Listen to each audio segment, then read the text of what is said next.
the fuck just happened? You know what you've done? What the hell is this? Am I losing my mind? I must be losing my mind.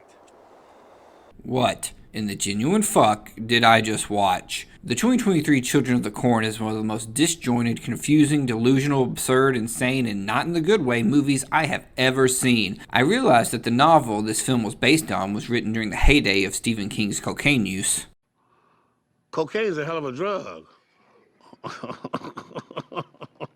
Which is about the only excuse I can think of for this mess. I'm going to move past the story because it's without a doubt nonsensical, baffling, and a good example of what I would show a hopeful horror filmmaker on what not to do. But yes, moving on.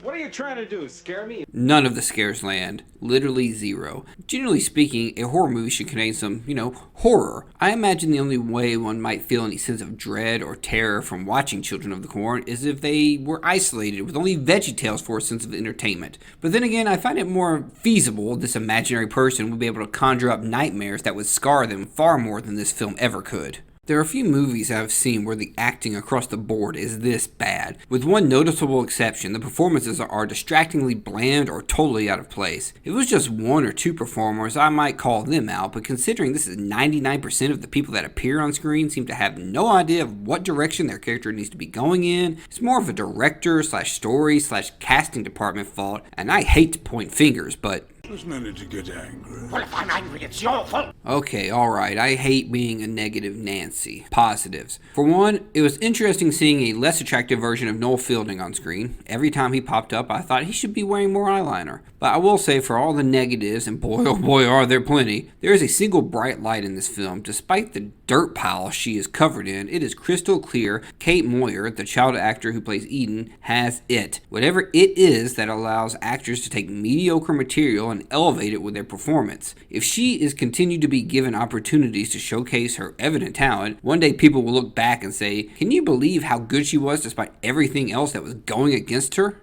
Usually I don't watch movies I know are bad, but for content's sake, I did. Children of the Corn is not an example of a movie done so badly that it then has some intricate entertainment value. It's just bad. I really do not like being this mean, but Kurt Wimmer has written and directed enough previous films that I'll just say he needs to take a cold, hard look at the script he has written next time he attempts anything remotely like this. I don't hate this movie. There are plenty of movies I detest, but it is so flawed, and aside from Kate Moyer's miracle performance, I cannot find anything remotely redeeming about it. Watch at your own peril. If you've watched it and you believe I'm being too hard on it, feel free to let me know. I don't even have the energy now to do my usual send-off. I'm going to lay down. Hey, what I just did gave me a fucking migraine.